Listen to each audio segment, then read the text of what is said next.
Ele tentou jogar no Manchester United. Tu tá de brincadeira, né? Ele tentou jogar. Tá de brincadeira. Ele jogou pra cacete. O Baldasso tu não viu nem jogo do Inter. Agora tu viu do Inter. Aí eu larguei. Mas achei, ó. Mídia gaúcha briga ao vivo por causa do Flamengo. Os colorados estão em choque por causa do Mengão. Bora pra esse corte. Olha a cara de tristeza aqui, de assustado, decepcionado. Não tem... Coloca aqui nos comentários com que a cara de tristeza depois da eliminação. É ou não é? Coloca aí nos comentários o que você acha. Bora pro vídeo? Já se inscreva, aciona o sino, deixe seu like. Isso que eu vou dizer aqui agora não me torna nem pior nem melhor do que ninguém. É só uma característica deste momento. Talvez aqui nesse programa eu seja o debatedor que mais defenda o trabalho do Mano Menezes, a continuidade, e do Roger Machado. Do Roger acompanhado pelo Fabiano Baldasso. Mas o Roger, ele tem cometido equívocos. Tanto do ponto de vista do principal, que é o mérito, o seu trabalho, ele tem errado, na minha opinião, e na interpretação do momento do clube. E o que eu acho que é pior e grave, eu acho que ele está cometendo este equívoco com a anuência da direção colorada. Quando eu falo direção, eu falo o presidente Barcelos, o Bisol, o D'Alessandro, talvez o Mazuco, que é o executivo, que é quem toca o dia a dia, mas que não é o pensador desse que é o departamento mais importante, o departamento de futebol. Nem o Roger, nem os dirigentes conseguiram ler o momento do Inter. E agora vem uma sinalização, em tom de ameaça, é verdade, de uma das principais organizadas do clube. Quando a Popular diz quinta-feira será um dia para comemorar ou para que alguns façam as malas e deixem o estádio Beira-Rio, isso é um discurso muito forte. E é isso que o Roger tem que entender. O Inter até poderá ser eliminado pelo Flamengo, isso acontece. Eu acho que a barbeiragem do Inter foi ter sido eliminado pelo Fluminense. Eu acho que a barbeiragem da direção foi não ter reforçado o time com qualidade. E acho que a barbeiragem de todos no estádio Beira-Rio é não entender este momento. Quando eu vi que os dirigentes silenciaram desde o último domingo, eu tenho a clareza de que eles não entenderam este momento. O ano do Internacional poderá acabar amanhã às 11h30 da noite. E se o Internacional for desclassificado da Libertadores, sobrando uma melancólica disputa por vaguinha na Libertadores do próximo ano, o clube vai ter que vender. O clube vai ter impacto no quadro social. O clube vai ter impacto nos públicos do estádio Beira-Rio nos próximos jogos. O clube vai ter impacto da venda de produtos. Vem aí uma avalanche de dificuldades financeiras maior ainda do que o que já existe no Beira-Rio se o Inter se desclassificar amanhã da Libertadores. O que mais está pegando com a torcida do Internacional é essa questão que envolve a normalização da derrota, do fracasso no Beira-Rio. Está no DNA dessa gestão que praticamente só tem fracassos nos últimos 4 anos e meio, né? Tem um fracasso retumbante, vai para a coletiva um dirigente, diz não temos mais nada a fazer a não ser trabalhar, vai o Alan Patrick para uma coletiva dizendo que faz parte perder, né? Isso tem nos indignado muito. E o que o Roger fez, as pessoas têm que entender por que essa revolta da torcida. O Roger deu uma entrevista coletiva em que ele passa a ideia de que a torcida do Inter está contente com o que está sendo feito no Beira-Rio. Foi isso que o Roger fez. Que a torcida do Inter está apoiando tudo que está acontecendo no Beira-Rio. E aí veio a indignação do Baldasso aqui, a pergunta do Ernest na coletiva também contestando isso, a nota da Guarda Popular. A nota da Guarda Popular é rigorosamente o que eu disse ontem aqui no programa. O apoio para quarta-feira está garantido. E o apoio para quarta-feira não significa que nós estejamos de acordo com o que estão fazendo no Beira-Rio. Ao contrário, tá uma porcaria o que estão fazendo no Beira-Rio. Tá ruim o trabalho do treinador, tá ruim o trabalho do D'Alessandro, departamento de futebol e dos jogadores. Tá ruim. Agora, o apoio para quarta-feira, o Caldeirão, Ruas de Fogo, 50 mil pessoas, tá garantido. O que a torcida tem que fazer quarta-feira, ela vai fazer. E eu também tô de acordo com a nota da Popular. Se não classificar, façam as malas e vão embora. Roger, Paixão, D'Alessandro, Bisol, acabou o trabalho. Departamento de futebol e comissão técnica, tchau, se não passar pelo Flamengo. E não importa a forma. Se ganhar de 1-0 no tempo normal e perder nos pênaltis, tchau pra todo mundo. São 2 eliminações. Porque aí o ruim do trabalho do Roger vai ter suplantado o bom do trabalho do Roger. E aí tem que mandar embora. Pra contratar um técnico estrangeiro, provavelmente, né? Que vai fazer uma estupenda recuperação no Campeonato Brasileiro e chegar na 6ª colocação. Diogo. Eu acho que o grande problema nesse momento não é só a desclassificação na Libertadores da América e essa pressão que o torcedor colorado está fazendo. Eu acho que as consequências podem ser bem maiores, né? Até pelo fato das dificuldades financeiras do clube, talvez uma barca de jogadores deixando o Internacional, talvez, né, não só a direção mudando, né, saindo o Bisol, saindo talvez o D'Alessandro, quem sabe a comissão técnica, talvez o baque seja maior, né, e eu acho que isso pode preocupar para o Campeonato Brasileiro, inclusive, porque quarta-feira, no caso amanhã, dia 20 de agosto, né, vão faltar 12 dias para acabar a janela de transferências. Se o Inter fizer saídas e dificilmente vai conseguir fazer algum tipo de reposição nesses 12 dias de mínimo nível, ainda tendo que trocar de treinador, eu não sei qual o impacto dali para frente. Nota de torcida é justo, o torcedor faz, né, dentro da parte pacífica tudo que bem entender. Eu acho que, né, coisas pacíficas são sempre muito bem-vindas. Me preocupa o que pode vir depois, né, do jogo, obviamente, né, porque a gente sabe que as coisas às vezes avançam o limite da normalidade, mas é óbvio que a pressão está colocada. Mas ainda acho e defendo a tese que defendi ontem no debate da 7. O Roger foi abandonado. Né, a escalação do jogo contra o Flamengo eu não sei se é dele, do jogo contra o Flamengo do final de semana, né, sozinho. Acho que existem assinaturas maiores do que a dele para isso, e na hora de ter que responder e de ter que ouvir uma nota como essa do torcedor colorado, ele ficou sozinho e abandonado no barco, com dirigentes indo embora e não falando nada para o torcedor colorado. Não sei qual o tamanho do impacto disso para quarta-feira, no caso amanhã, 9h30. Fala, Bojé. Sabe que a questão da emoção e da nota da torcida, isso acontece naturalmente, e a gente tem visto vídeos aí de outros torcedores que não estão vaiando ou criticando só agora, que já vem fazendo isso com bastante antecedência. Todo mundo que gosta de futebol é porque foi tocado em algum momento pela emoção do futebol. Não existe essa coisa, ai não, porque tipo JB. Não, eu não tenho emoção, eu tenho. Nem que seja trancado num lugar lá, mas tem. Por que todo mundo que imita o JB fala, não, a gente porque ele é mais. Ele é mais sensível, entendeu? Porque o futebol é isso. O futebol é tu empurrar com força, ou é tu vingar, ou como a gente diz, ou tu xingar com força. Mas é isso, o futebol é emoção. O futebol tu precisa, de alguma maneira, tá envolvido naquilo que está acontecendo. Claro, isso é o perigoso, como diz o Diogo. Pô, termina o jogo, vamos imaginar. Uma tendência, o Inter pode classificar? Claro que pode, o futebol permite isso, mas a tendência é que não aconteça. Bom, como é que reage? Bom, aí é um problema para o Inter lá organizar as forças de segurança, o próprio torcedor entender que ele pode esbravejar, mas que ele não pode passar do limite. Agora não dá para tirar do cara uma emoção que ele leva para o estádio e que ele empurra o time e que depois terminou, eu classifiquei, não deu, né? Paciência, eu vou lá e vou dizer assim, ai, seus bobos, bobocas, saiam do nosso... Não é assim que funciona. Só que, claro, não pode deixar ultrapassar essa parte. Isso é uma coisa do torcedor. Agora, por exemplo, se o Inter passar, vocês se preparem, principalmente a jornada do Baldasso, vão chamar até a tia do café para dar discurso. Vai aparecer todo mundo. O D'Alessandro vai botar dedo na cara de repórter, aquela coisa toda assim.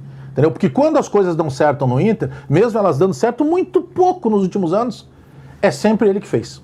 Nunca foi os outros. O Roger acertou no gauchão, mas o D'Alessandro também acertou. O fulano decidiu lá que ia parar o ônibus no meio do torcedor, mas a ideia foi do D'Alessandro e tinha alguém filmando. Olha, teve um discurso forte, mas o D'Alessandro estava... Vocês viram? É só assim, na hora que deu o BO, tudo no Roger. O presidente some, eu acabei de falar o Bisol some. Não, mas eu não estou dizendo, eu não estou nem contestando o que tu disse. Eu estou falando que no geral, estou dando a minha opinião no geral, não estou nem contestando algo que tu não tenha falado. Mas tem esse peso, sabe? O momento de alguém ter falado para tentar, inclusive, colocar na cabeça do torcedor, por que está tão ruim?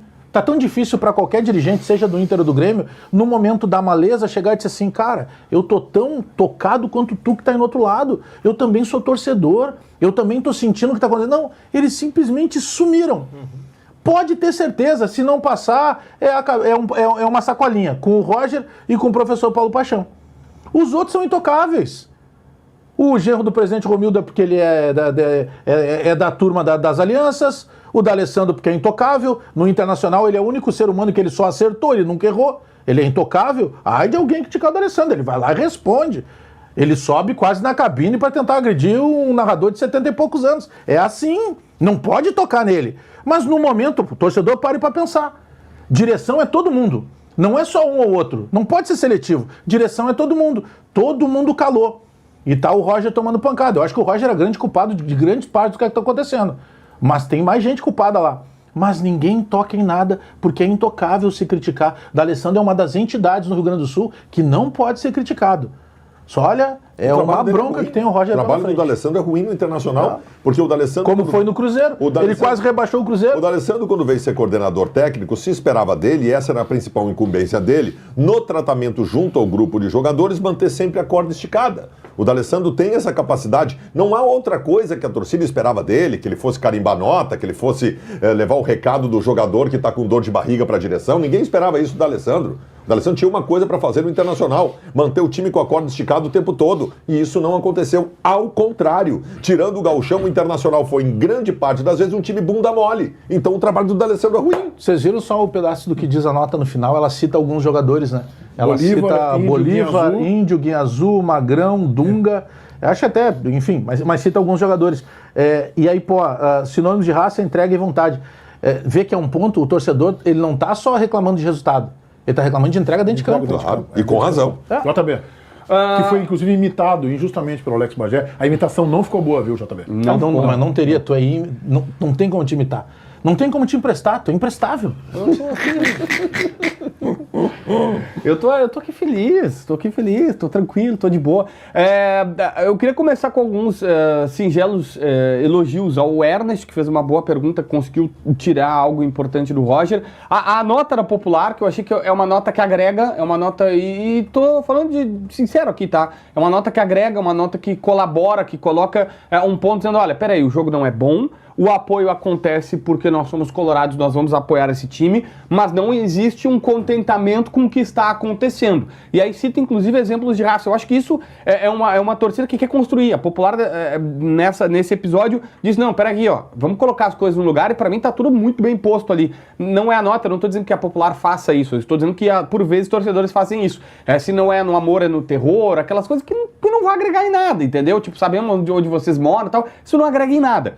Isso sim, para mim, colabora e inclusive fomenta o debate público sobre futebol, de tentar dar a cada um as suas responsabilidades. Então, queria deixar esse elogio aqui sincero à galera da Popular. E só pra tu reforçar o teu elogio, o Ernest, eu acho que agora ele tá na alça de mira, hein? Por quê? Eu acho que agora é com ele o negócio, hein? Acho que ele vai pra sala, hein? O Ernest, hein? Ele fez uma boa pergunta mesmo, o Alexandre Ernest, um bom profissional. E eu acho que agora é ele, agora o foco vai ser nele agora, eu acho. Será? Eu acho que o foco vai ser nele agora. Não. Eu acho que é ele o cara agora. Vamos lá. Bom, mas o que eu quero colocar é o seguinte: o Roger é a minha principal esperança sobre algo diferente na quarta-feira. O Roger, para mim, é o treinador brasileiro mais inteligente taticamente. Ele é muito, muito inteligente nessa questão de conseguir fazer leituras táticas e coisas, trazer essa diferença. O Roger, ninguém contesta essa parte intelectual dele. O que a gente sempre fala é, olha, às vezes o time... Enfim, o rótulo, infelizmente, acaba acontecendo. Olha, perde o gás, não joga com a mesma intensidade sempre, precisa ter algo a mais na decisão, precisa ter aquela questão da motivação que outros técnicos, vamos lá, o Renato tem de sobra e que falta nessa situação do Roger. Mas ele é a maior esperança do Inter, na minha visão, de conseguir, com o seu intelecto, com a sua capacidade tática, mudar as coisas aqui. O porém, e aqui eu faço uma crítica, não tenho outro termo. O Baldasso citou por cima, e tem algumas coisas na entrevista do Roger que elas já estão pegando. Por exemplo, eu adiantei um jogador para fazer uma marcação para constranger o passe do Jorginho. Mas o Inter precisa do evento gol nesse jogo. O evento gol. Aí, por exemplo, nessa entrevista, o Roger disse que deu os parabéns pro Borré porque fez gol. Gente, o gol do Borré não tem nada demais. E o gol do Borré foi no 3-1. Aí a desconexão da realidade que eu coloco aqui, do Roger reclamando... dizendo pro Ernest, tomara que o torcedor não te ouça, como se estivesse tudo bem, e o torcedor tá dizendo, não, Roger, não tá tudo bem, tu tá desconectado da nossa realidade, ou pelo menos a tua realidade é diferente da nossa, tu tá numa rodovia, a gente tá em outra. E aí, de novo, nas vésperas de uma decisão da Libertadores, o Roger vai reclamar do calendário. Saco que tem isso. 3... Cara, ninguém aguenta mais esse tipo de discurso. Há uns 2 meses, 2, 3 meses, talvez eu tenha dito isso aqui no programa, né? O Internacional vive uma realidade paralela na temporada 2025. A gente falava que uma série de situações que envolviam o Inter, às vezes o Baldasso concordava, às vezes o Baldasso não, gente de clubista. não concordava. Não, mas às vezes ele concordava, às vezes não concordava, faz parte. Só que ele mesmo dizia também, às vezes tem alguma coisa que fica fora da realidade. O Inter vive uma realidade paralela. Essa entrevista do Roger, depois do jogo contra o Flamengo, é a prova da realidade paralela. O Inter acha que tá tudo bem.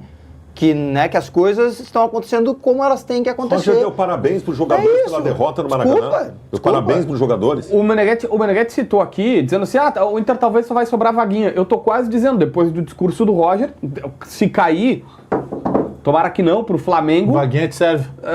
Vaguinha me serve muito, muito, muito bom. Eu vou torcer pro Inter não conquistar a vaga da Libertadores, porque o ano que vem a gente vai ficar ouvindo o Roger dizer... eu também tô torcendo por isso. A gente vai dizer, não, é que tu não entendeu a minha ironia. O Roger vai dizer o seguinte, é que a gente tá em 3 competições. Não, esse discurso é chato. Mas eu não sei se vai estar o Roger ano que vem. Tá? Só pode dizer. Eu acho que se cai, dependendo da forma que perder... Eu acho que não cai, tá? Até eu quero ouvir isso aí. Eu acho que dependendo da forma. Eu vi um pouco do Cruzeiro ontem contra o Mirassol, segundo tempo só.